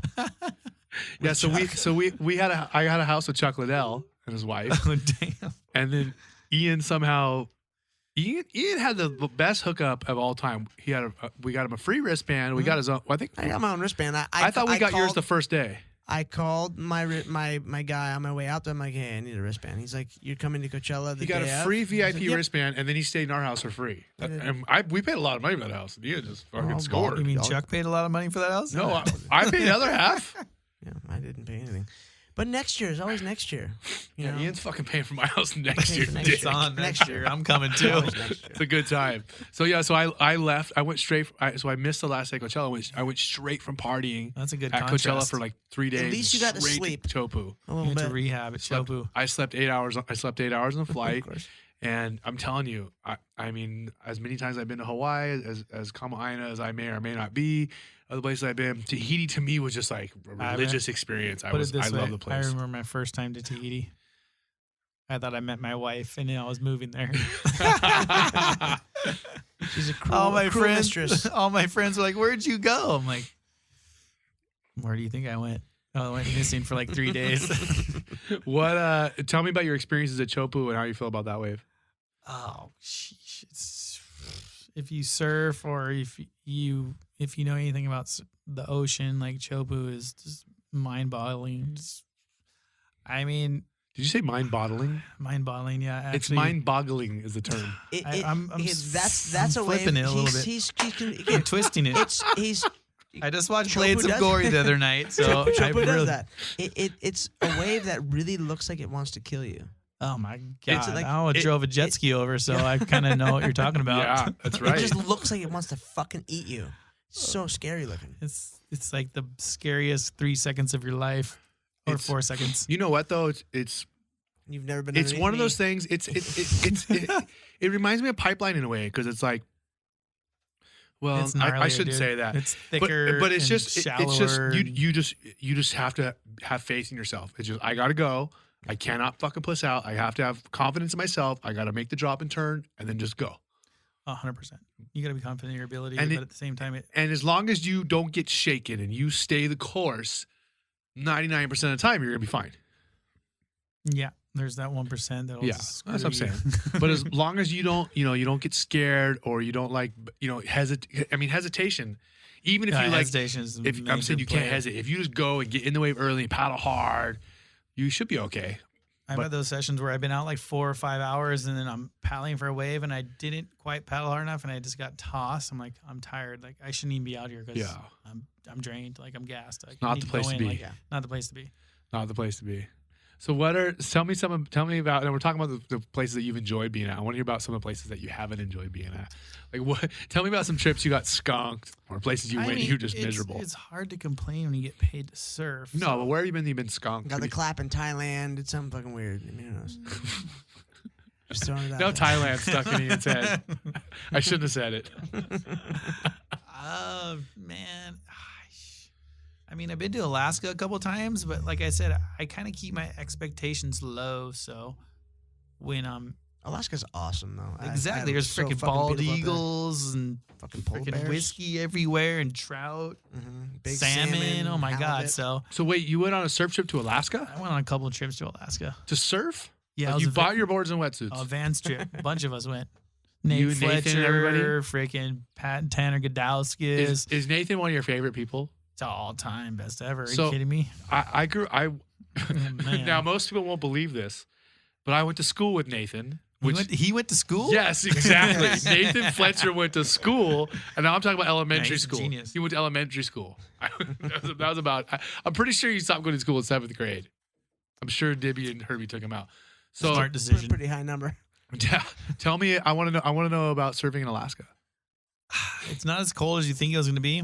They say there's this like oriental current at this time of the year to where it's like It's racist. Yeah, I was gonna say. It's you know, Asian. it might have been in the low 50s, which isn't that cold for Alaska. That's it? Yeah, you're in a. I mean, I was in a 4-3 with booties. The water in California gets to the 50s in the winter. Exactly. It wasn't that bad. I was just. That's why I don't enjoying like this. the fucking water in Southern California in the winter. It's fucking Alaska cold. I hate it. Exactly. It's Alaska cold. You're gonna use that now, huh? I'm going to. Damn Fuck, it. water's Alaska cold. I mean, even though you see bear tracks all over the beach, That's a little worrisome, that's right? a little worrisome. So and there's crazy sea lions up there. Oh my god, I was tripping. If These freaking a pack pops up from like maybe like 5 yards away. And sea lions are big. They're bigger than seals. Yeah, These they're, fuckers are they're, big, They're, and they're- fucking like 1,200 pounds. And there's 6 of them, and there's the freaking dominant bull sticks his head up and starts like basically growling at me, and then they all go underwater, And you can't see. and I'm like, oh my god, they're coming at me. I'm like sprinting Have you to ever the seen? beach. There's a video of or pictures. I don't know if there's a video, but there's actual pictures of a guy, a wildlife photographer, and he's under the ice, and a giant female comes up to him and starts killing penguins in front of him, and then starts bringing him treats, starts bringing him dead penguins. And he brought him a penguin that wasn't quite dead yet, and it was like still swimming. So she was like, you look fucking hungry. You're tiny. You need food. And then goes up and kills it again, or kills it, actually finishes it off, gives it to him, keeps bringing him treats and food and stuff. And he's like, this thing's trying to fucking feed me. I've seen that. I've seen that. Impressive. And, Wow. and the sea lion was like, the sea lion was like visibly like annoyed with him that he wouldn't eat Yeah. it. He kept trying to feed him. She was trying to feed him, and they're bigger than bears. They're bigger than polar They're pretty bears. big. They're pretty big. You think they're sea bigger lion. than a polar bear. That's fucking gigantic. No, Lion in the sea. it's not quite a sea lion, but there was a seal when I was in my teens in the wintertime. So I stopped surfing cold water when I was a teenager. Like by the time I was like 18, 19, I was like, I'm over it. done. If it's wintertime, I'll go to Hawaii. Otherwise, I'm not going to the water. But there used to be a seal at Salt Creek that would hang out in the lineup every day. It was like, like sharks and different animals are territorial. So Salt Creek and like Monarch was this seal's area. Do you know the story, Ian? Yes, I remember seeing the seal, but So there was a seal that would hang out every day in the lineup at Creek. Makes sense. And it would swim up and bump you underwater and shit. So you'd be sitting on your board waiting for a wave and you get hit by something underwater. And then a body would pop up next to you and it would just look at you. Like it was a game or it was just having fun. It never hurt anybody. Like, but it what's would, up? Yeah, it would just come and bump you and nudge you and look at you and scare the fuck out of you. Oh my Scare the fuck out of you. You'd be paddling and you feel something brush your arm. I'd be gone. Oh, it'd be terrible. And it was the Or look same at Apple seal. laughing at me. It'd be horrible. It was horrible. I'm sure you took some guys out there and didn't tell them about that seal. there's a lot of sharks around here, bro. Watch out.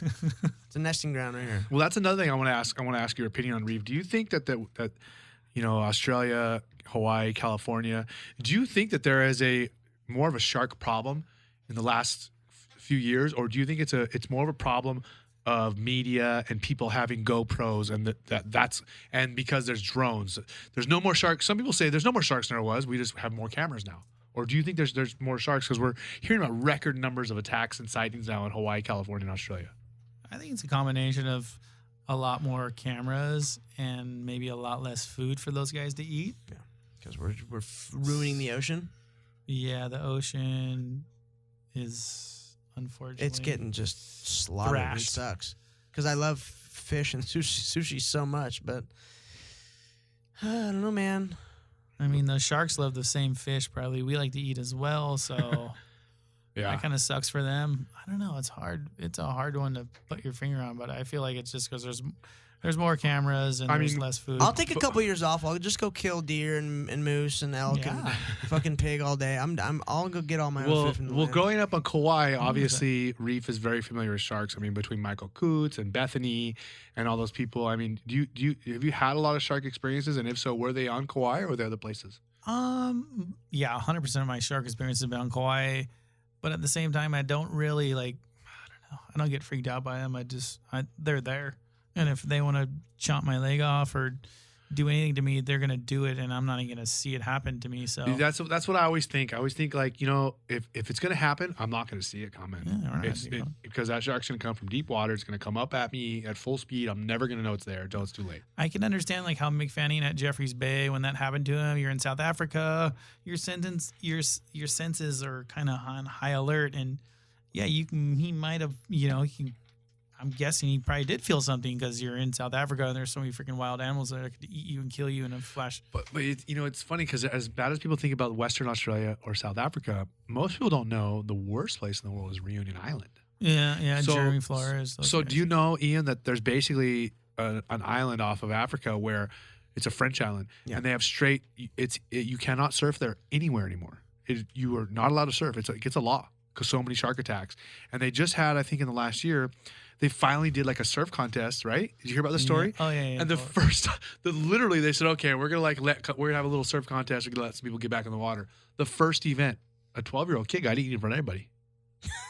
This is laughing, but what the fuck? Yeah, this is real, right, Reef? You heard about this? Yeah, it's crazy in Reunion. I mean, one of Quicksilver's number one team rider, Jeremy Flores, he's I gotta read about this one. And fuck, I don't know if they. Obviously, there was all those incidents, but I think they've changed the rule now. Where they don't allow it again? No, that you can go surf. Oh, you can't. Yeah. I mean, I know it's still just as dangerous. As a matter of fact, It's very dangerous. I know that the Board of Tourism in Reunion Island, because obviously their tourism has suffered because when you're on an island like that, a big part of your economy is tourism, and if people can't go in the ocean, they don't want to come to your beaches, right? So you lose a lot of money. So they were reaching out, trying to bring surf contests and bodyboard contests to Reunion Island, and they reached out to the people who run the big bodyboard tour. Yeah. And this is a real story. they said we will pay for you guys to come run a contest here, right? Sure. And then the guys who run the tour said, well, what about the shark problem? They said, this is their answer, and this will blow your fucking mind. We will have a diver underwater assigned to each surfer in each heat with ready to defend them. That makes sense. From the sharks. Wow. They're ninja I feel divers. safe. So a 4-man heat, you got 4 divers, one following each guy with a spear gun or whatever. The bang stick. Yeah, like, You're what on the Navy SEAL fuck? underwater. That was their. This is a real fucking thing. Like they said, we will pay for you to come here, and we will pay for the service if you guys come here and do a surf. What contest. asshole thought of that and was like, no, just sell that one? Like, who the fuck? Who do you think you are? That's amazing, right? Yeah, that is literally amazing. God damn it. All right. Well, we are going to come back in just a minute to American Animals again. Follow us on Twitter, Instagram, Facebook. Check out our website. It's @2AmericanAnimals. That's a number 2 if Do you're it. stupid. And we're gonna Snapchat, Uncle Creepy 1. I don't know why there's a 1 in it, but Uncle Creepy MMA 1. Do it. It's better than the real or the official. Because I'm not real or official. I hate the real so-and-so. What's your? Do you have the real Reef McIntosh? This No. guy does. You should get that. No way. This is Erik Apple from American Animals. And if you're a real MMA fan, you know all about the UG, that's the underground, and mixedmartialarts.com. I'm on there every day, and so should you be. I'll tell you what, they do a podcast on Lineup Media FM every week, and it's hands down one of the best MMA podcasts out there. They get huge guests, and they do an incredible job getting access to every part of the sport. Check out the show on iTunes, Stitcher, Google Play, and ugpodcast.com. American Animals is here. We're still alive. We're back, as I like to say. 12 weeks, Ian. It's been a long time. Damn, that's a long time. 3 months, once a week. I love it. I've only missed one. It's a big Man, deal. that's pretty good. 11 Wow. weeks. When do I get to miss one? Whenever you want, sweetheart. Oh, really? Yes. I like that. I mean, I do fight in 2.5 more weeks. So that week, I might be gone unless we have something in the can. But We have something that can. Just so you know, Ian is fighting homosexuality. yes, I told my parents, so it's easier. Yeah, I let them know first. I did. I said, Mom. What's the hardest part about telling your parents you're gay? Is that how the joke goes? I don't know. I was waiting for you to finish the joke. I don't know. But no, they always like started off. What's the hardest part about telling your parents? Oh, what's the hard? Is it what's the hardest part about telling your parents you wear rollerblades? That you're gay. Yeah. Something like I that. did wear rollerblades at a point when I was a kid. It all makes sense now. Weird. So Reef, I want to know about like what you have going on now. I want to hear about what projects you're working on, what projects you're looking forward to. How's life, man? Is it good now? Damn. I mean, our listeners have learned about where you came from and what you've been doing, but what are you moving on to now? I have a 2-year-old daughter, so that's pretty much the next step for me is just It's kind of a big deal.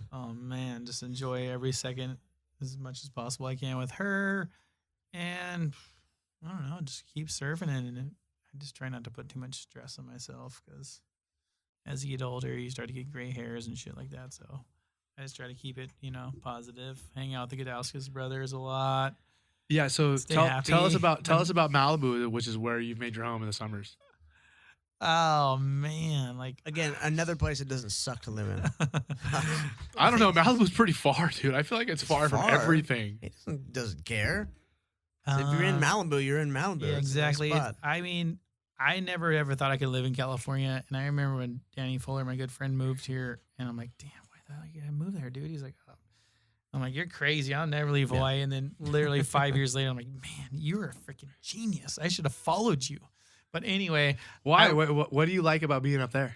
oh no, I'm just talking about like opportunity wise being in California. Like my plan was to come here prior to meeting my wife. Like I was on, like I'm coming. Like Strider's like, dude, you gotta get to Malibu. There's blank, blank, blank, and it's amazing.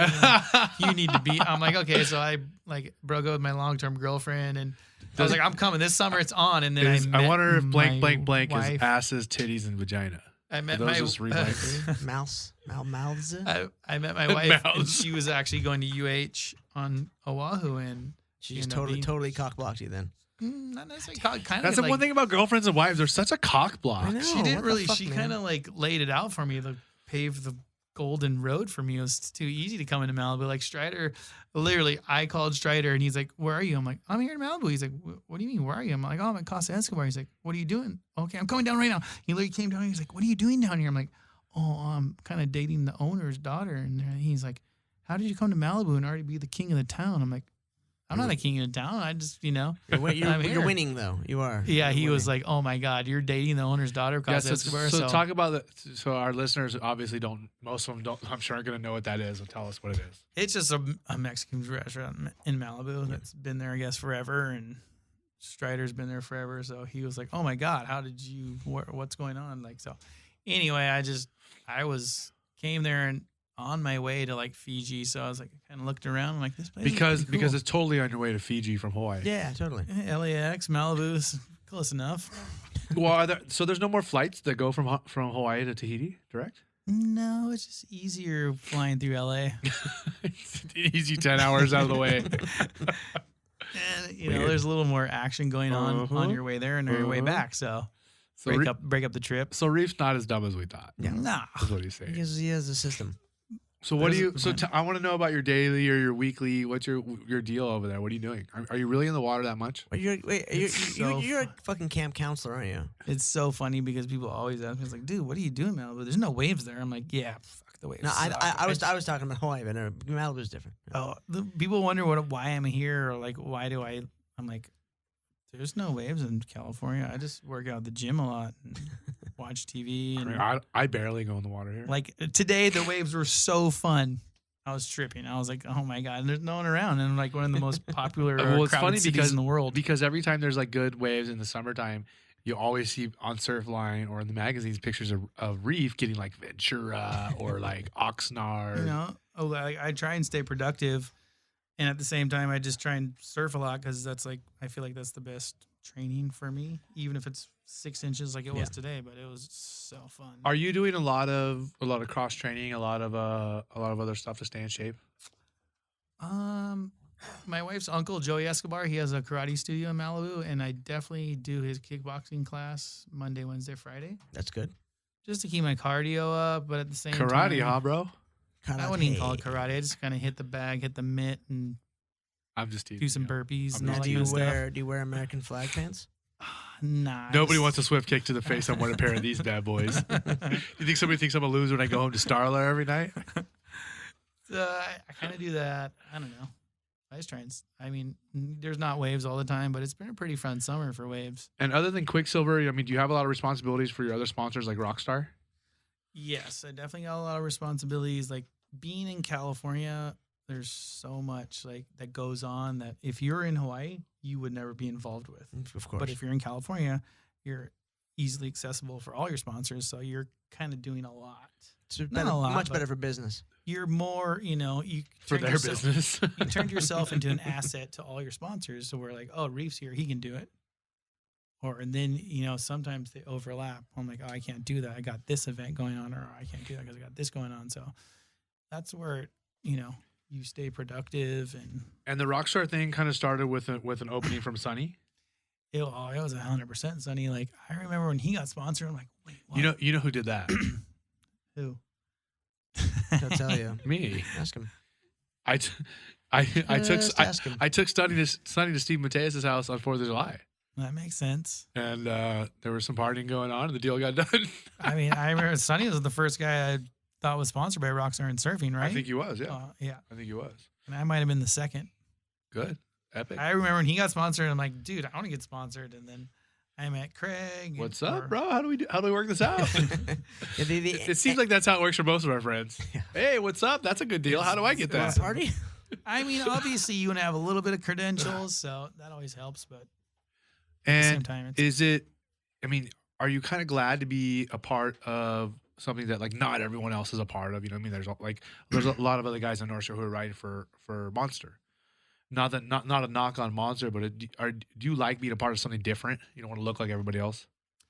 I mean, at the same time, there's only a couple energy drinks out there between Monster or Red Bull or Rockstar. I mean, who else is there? Yeah. Who else you want to be? Science. Who else you want to be a part of? Don't forget to talk. You got to talk on the microphone.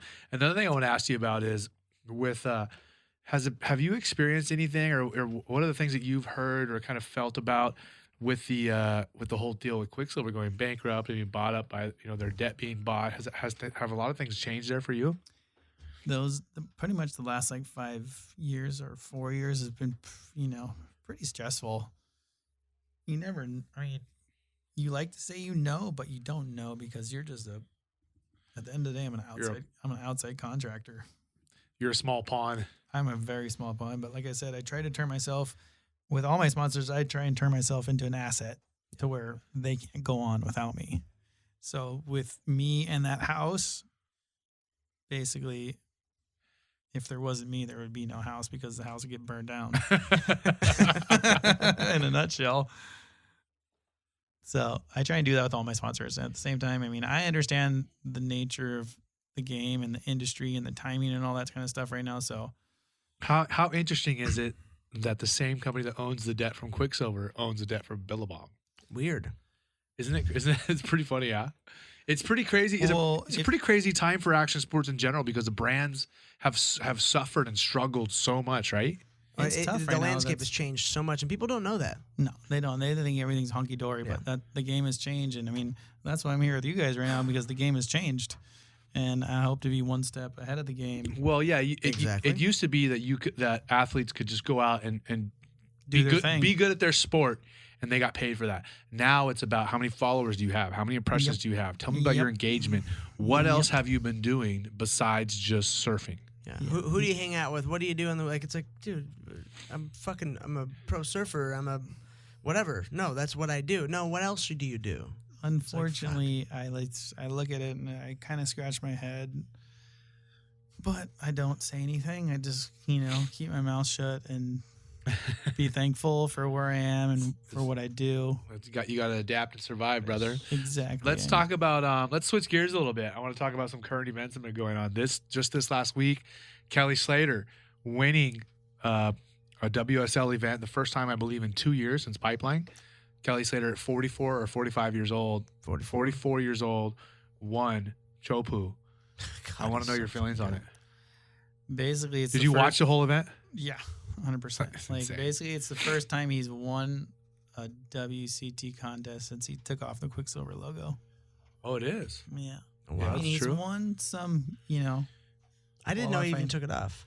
Yeah, I don't follow. Kelly has nothing to do with Quicksilver anymore. I know. I picked up on that, but I didn't. When did this happen? It happened maybe like almost a year and a half ago, 2 years ago. So doesn't he own part of the company?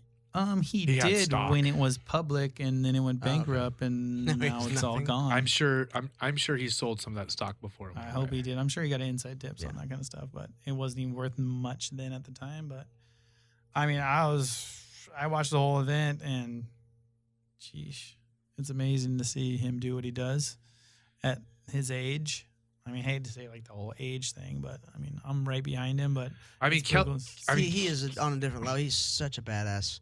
Kelly is in as good a shape as any surfer in the world. Well, 100%. He's probably in better shape than 99% of them for sure. Tour. A good purple belt in jiu-jitsu, correct? Purple or blue belt? No, he's a blue belt at most. He's a purple belt. At most. He's at most a blue belt. As a matter of fact, when the Mendez brothers gave him a blue belt, Joel Tudor lost his mind. Yeah, I think there was a big uproar on social media. I saw that. Oh, Joel will choke the fuck out of you. Joel's a legitimate black belt. I've been training with Joel since he first started. Yeah. I love Joel. We should have Joel on the show. Joel's fucking hilarious. Amazing. So, I mean, it's crazy to think that at 44 years old, he's 11-time world champion, but man, it seems like when the waves are good, there's nobody in the world who can really deal with Kelly, right? Like I said, or like he said in that show the other night, he's like, once you become a black belt, you don't go backwards. You become a second-degree black belt. You're third-degree black belt. Yeah. You go all the way up the ladder. So, I mean, some of the things he did the other day, I mean, he had that one like air drop and then bottom turn around the barrel. I mean, he had 4 10s in that event. 4 two 10s in one heat. heat. Yeah. So he had a perfect heat. So in the WSL, they count 2 best waves. Yes. You score from 0 to 10. He had 2 10s in the same heat, so literally couldn't have a better score. Yeah. That's amazing. And that's the 4th time he's done it in his career. So Yeah, he's done that one before. And his 4 perfect 10s the most anybody's ever had in an event, I believe. It's in gotta one be single up there. event, gotta be, yeah. Gotta be. The guy was unstoppable at 44 years old, and he's in better shape. And another guy who was like that is Mike Stewart. He's 51, and that guy is in He talked epic about shape. He talked about Mike Stewart on that show the other night. I don't know he if you did? guys watch the show, the Joe Buck show. I or didn't something. see it. I didn't see Oh, it. they didn't know they were on the Joe Buck show. Yeah, he was on the Joe Buck show wow. on like last Wednesday. Be entertaining. It's a good show. Kelly got, he started crying. Like, I TiVoed it. I'll have to check it out. Yeah, check it out. Joe Buck has a Kelly- great show. Not just for that episode, but Joe has a great show in general. How well do you know Mike, and does that guy blow your mind? I don't know Mike like on the way Kelly knows Mike, but I mean, I'm sure you've seen him do some pretty nuts stuff. Yeah. yeah, just you don't really need to know the person to know the person. Like I feel like I know him, but I don't really know him. So I want to that probably hear. didn't make sense at all. But I want to hear a Mike Stewart story. For like, what have you seen him do that you just were like, wow, like I didn't think people could do that? Because I have a lot of those. well, I'm not impressed as boogie boarding as you are, but Mike's when you talk about Mike's Stewart, different. like he's impressive. Like this one wave that him and Jamie did the whole go behind thing on like a 15-footer on first reef was pretty mind-boggling. Like Jamie was probably on like a 6'4", and Stewie took off in front of him, and Jamie like bottom turned around him and got barreled, and Mike pulls in behind him, and then Mike comes out before him, and then Jamie comes out after him. It was like they switched places Pretty in the nuts, barrel. huh? That was pretty crazy. Have you ever seen him do like 360s in the barrel body surfing at Pipeline? Oh yeah, he's won that body surf contest at Pipeline millions of times. when I Like, see he's like a human boogie board. The guy is unreal. And I remember one experience I had with Mike And when I was a kid. The crazy thing about Mike is he's stupid smart. Yeah, he's a really smart He's guy. like that Yeah. other guy we were talking about earlier. Yeah, he's a super smart guy. I remember Mike has another gear when he paddles that nobody can keep up with him. Does these things. I've been sitting next to him before when a set came in and there was like 10 people, and a set came in and was like, oh my god, like we don't want to get taken out, and everyone's paddling for their life, and Mike paddled away from the whole pack like we were sitting still, like a different deal. He catches swells. Like I see him on a wave, on and a it's not fucking even breaking. bodyboard. He's on a bodyboard. Yeah. He's gliding like 100 miles an hour on a swill. Yeah, the guy's a freak How athlete. did you get that much speed on a wave that hasn't even broken yet? Yeah, He's just like a pretty hover. nuts. Pretty nuts. Yeah, so Kelly coming back, and it's funny because he comes back, he wins one contest, and immediately the talk goes to, World title. well, how many more would you? What if he won one or two? Right? It's so funny. He missed an event. He has like 225ths, and everyone's like, He can do it. maybe he could win. Yeah, when he gets hot, he gets hot. He gets on a roll, and he's coming to lower trestles, and I'm pretty sure he's the most winningest person at lower trestles. Again, I think he's won that event like 5 times. So I wouldn't put it past him. Speaking of my house, let's go check it out. Is there anybody in surfing? I'm sorry. Is there any athlete in the world who you could say has dominated a sport or made as big of an impact on a sport as Kelly Slater has on surfing? He's got to be up there. He's got to be top. Gabby Garcia, women's jiu-jitsu, heavyweight division. Yeah, but he doesn't know. No, most people don't know who that is. Just fucking kidding. It's similar to the same thing as surfing. Like no one really knows what surfing is. But people know who Kelly Slater is. Do you know who Kelly Slater is? Do you know who Kelly Slater is? You've heard his name? He's a big deal. All right, one out of 2 girls knows who he He is. might be more famous for being on Baywatch than he is for Or his for whole fucking surfing Pamela career. Anderson for a while. That too. Or Giselle. Or Giselle. God, that guy slings dick. He's. I think he has a hog too. That's what I hear. That's what Pamela Anderson said on. We gotta said get that Pam on the Howard show. Stern's. We should. Do you know I partied with her kid the other day? Oh God. Oh yeah. Her kid lives here in Hollywood. He was at Hyde with us tonight. Someone's like, we were hanging all night. My buddy goes, you know, that's Pam's kid. I can imagine. And then Kelly hit me up because he saw like a picture. Kelly texted me. He's like, oh, tell our son I said hi. I go, no. I think he's sponsored by Fucking weird. Ruka. I go, that's gonna be weird. What do you want me to say? Like, For surfing? hey, bro, like, yeah, my buddy Kelly used to bang your mom. Like, I'm not gonna say that. Like, what do you want me to tell that kid? Uncle Kelly texts me, says hello. I thought that was weird.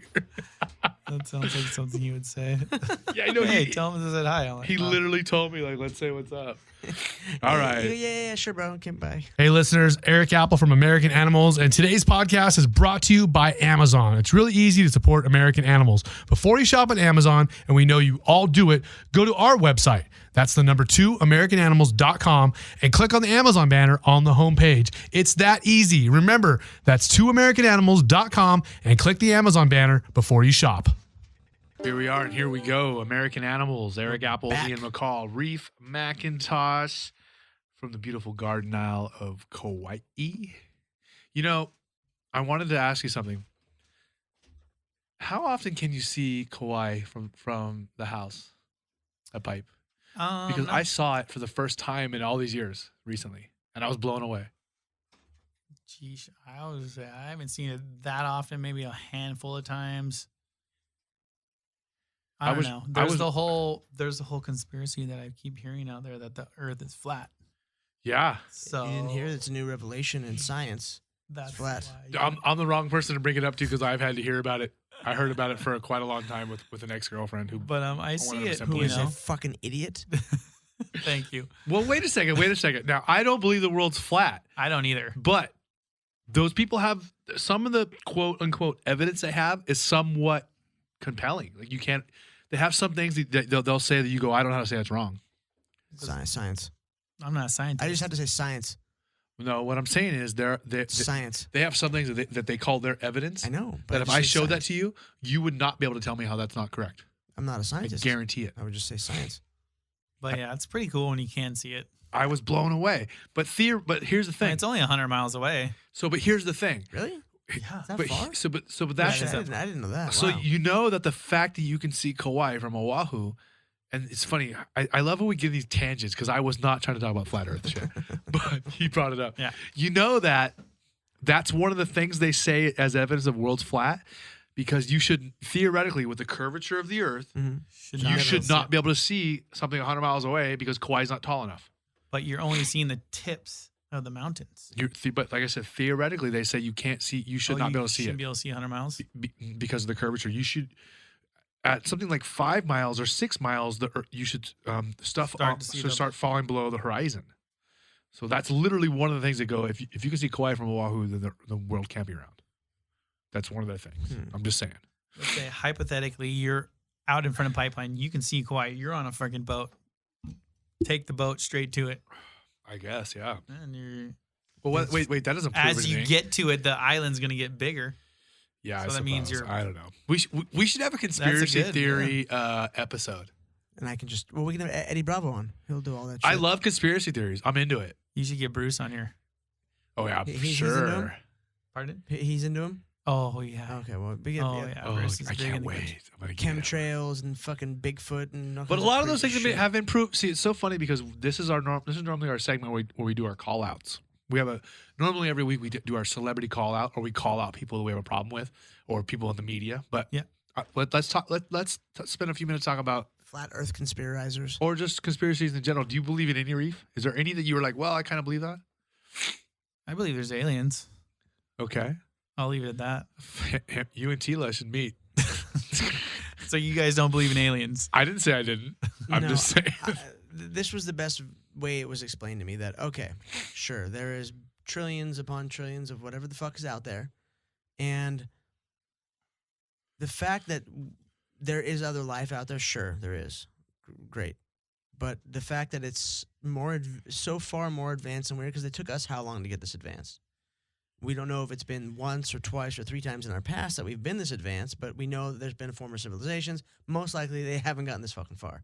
But we're kind of getting evidence that it's all been destroyed. Maybe it's a cyclical thing. But anyways, finding a civilization that's that far away, that's learned how to travel that far back, and is that farther ahead of us in technology, that's kind of a fucking shot in the dark. So I think there is life out there, but the fact that it's going to come find us is probably bullshit. So how do we go from conspiracy theories to aliens? Are brought aliens that. a conspiracy theory? Of Is there a big conspiracy about aliens? So Kind of, I guess. I'll make my answer to that one real short. Okay. I think we would be super self-centered and super selfish to believe that in this entire galaxy, where there are more stars than there are grains of sand on the Earth, that we are the only planet that has any life. That's all I have to say. I think that's Yes. crazy. Now, do I think we'll come in contact with it anytime? No. Soon? Definitely not. No. That's exactly the point I'm making. Yeah. I'm not saying they're in our Let's get to backyard Bigfoot, right now, but- 'cause No, Bigfoot. yeah. I want to talk about you mentioned chemtrails. Now, I thought that that's been proven, like that's a real thing, No, because it's there's been science. some conspiracy theories that people called conspiracy theories, but then we found that they were real. Vietnam is one. the Korea War, both Vietnam and Korean War, are both where, like the Vietnamese War, originally the U.S. government said that we had boats that were attacked in the Gulf of Tonkin, that we were attacked by the North Vietnamese, and that was our excuse to go fight the communists in North Vietnam. And then later on, it was revealed by the U.S. government, like, no, we lied. We just said that so we'd have an excuse to go fight communism. The Gulf of Tonkin And is a big thing. And the same thing with the Korean War. Those were debunked. Those aren't our theories. Those are true. Crazy. I want to know what other ones you got. What about 9/11? Do you believe the official story? Because I don't. What is the official story? You know that 16 Saudi nationalists crashed planes into the Pentagon and into the And that Tower 7, was it? Tower 7, like Tower there's 4? some Tower 5. Tower 5. The one that went down 4 hours later and was never crashed into by a plane. Like, get the fuck out of here with that shit. You know that, right? There was a third building that went down Yeah. 5 hours later. No plane hit that building. What the fuck? Yeah, there's definitely a conspiracy. I just cover my ears and I just yell watermelon. Watermelon. I just go surfing and dunk. As Joe Rogan would say, there's some fuckery going on. Some fuckery. Yeah, It's and going down. all that shit. The chemtrails, he explained to me in detail. Well, he's from Kauai. So, Oh yeah, Barca posted one this morning. I mean, Chava. I mean, hey, sheesh, the conspiracy theories are going around Kauai pretty heavy. About I what? mean, if you look up there, you'd be Everything. like, "What? That's not a cloud." It's condensation from a plane. I Jet look engine. at a lot of people's comments on those posts that everyone does, They're not a scientist, and, are they? and there's ones like you just said, and there's other ones that other people They're say. trying to control our weather, man. I feel like Kauai is a hotbed for conspiracy theories. Yes, 100%, 100%. And what's that other one? Freaking Russo was telling me about this one that's in Alaska where they shoot electrons into. Oh, the so cloud. they have the What's it so called? in Alaska. Aurora Borealis. No, so in Alaska, I can't think of the name of it right now, but normally I would tell you a popular the name, U.S. right? government has a facility that shoots radio waves, and that a lot of people believe that the theory is that they can control weather patterns around the world by starting from the Arctic down through this huge. It's like a whole field of Yeah. radio antennas. I wouldn't throw it past government of any government at all, especially ours or the Russians. But some of the shit's ridiculous. I'm sure there's things they're doing that we have no idea about No. that we're like, holy cow, that's insane. Like them reading our emails or phone calls or text messages, whatever. Duh, of course they are. They're in control. Of course they're gonna read that shit. But I just think that people are stupid for the most part. In a nutshell, yeah. Well, all. I mean, it's already been proven that it's called HAARP. HAARP. HAARP. Yeah, that's it. Yeah, there's a HAARP facility Man. that is supposed to be able to control weather You and guys stuff. should get Russo on here. Does he have them? Yeah. Well, but that's another thing though. That's another thing though that it's already been a proven, like, it's not a theory anymore. Like Such thing as HAARP. different. Well, we know it What's exists. the one Governor but- Jesse James or something? He's like a huge protester against this. Yeah. Well, Jesse had the conspiracy theory show. But, What about FEMA camps? Yeah.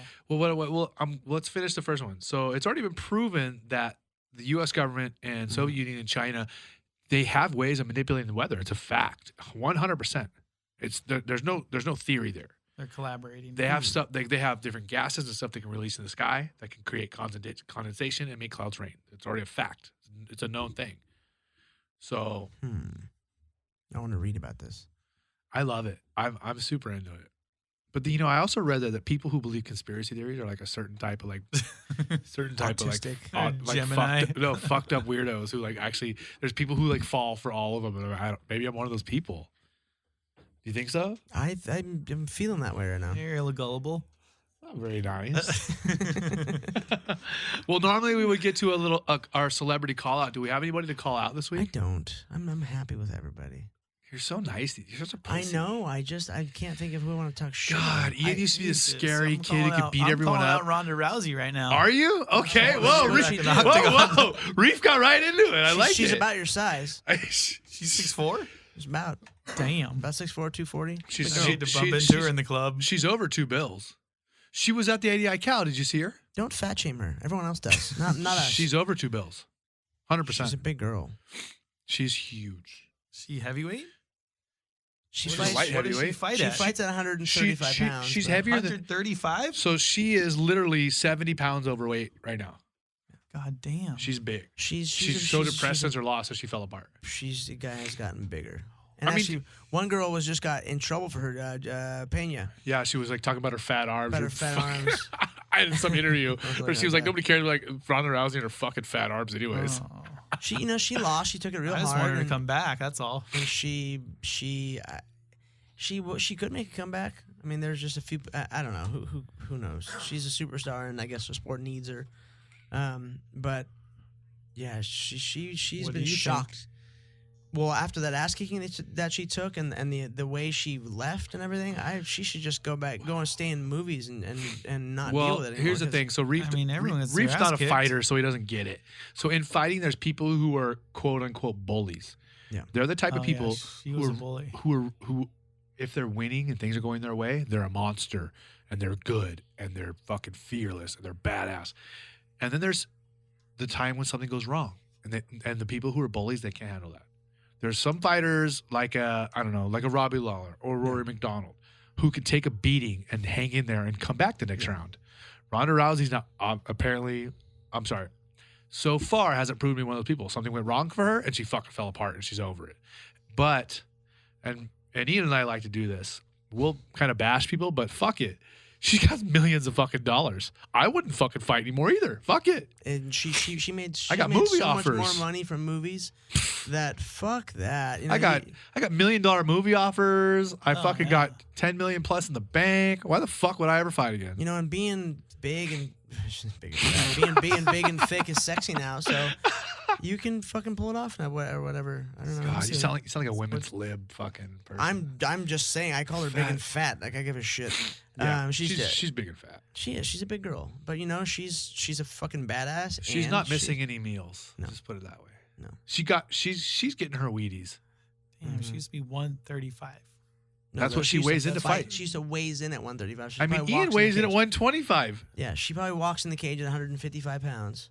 I weigh And when I fight. I make that's in best shape. So she probably walks around at 175. So- I make 170 when I fight. When do you fight? Not very often lately.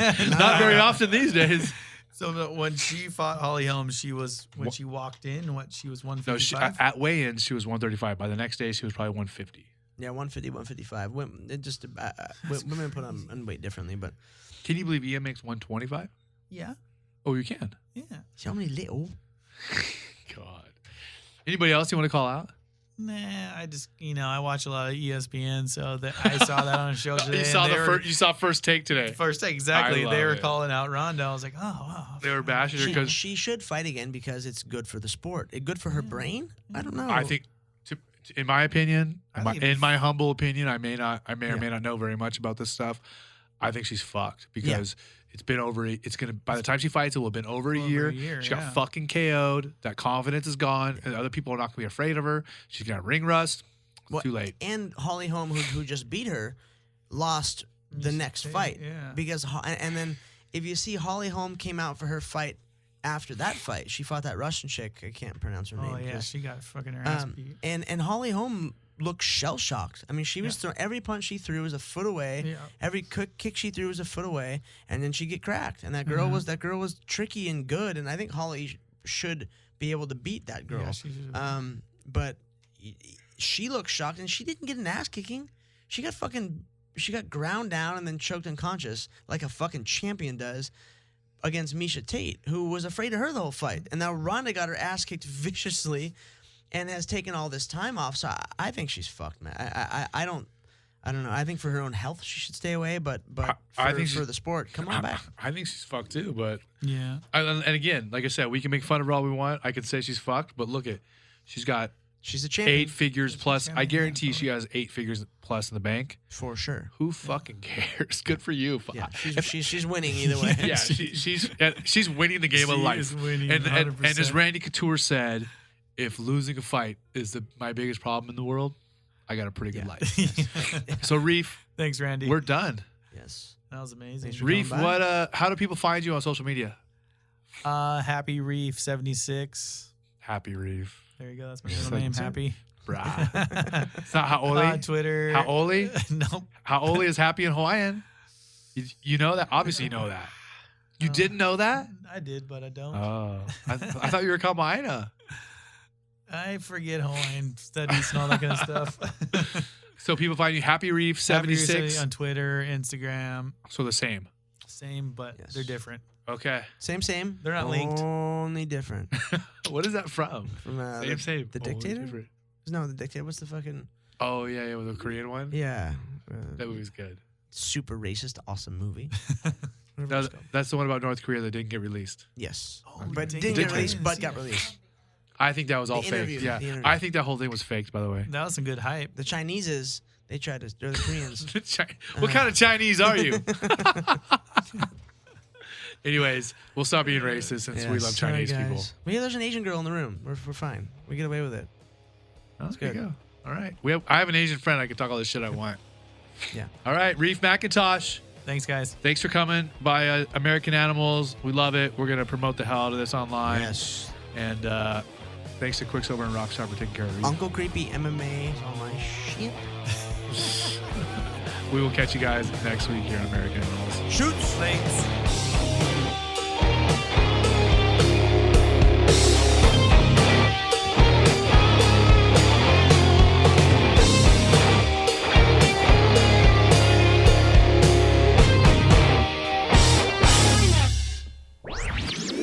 This podcast was a presentation of lightupmedia.fm.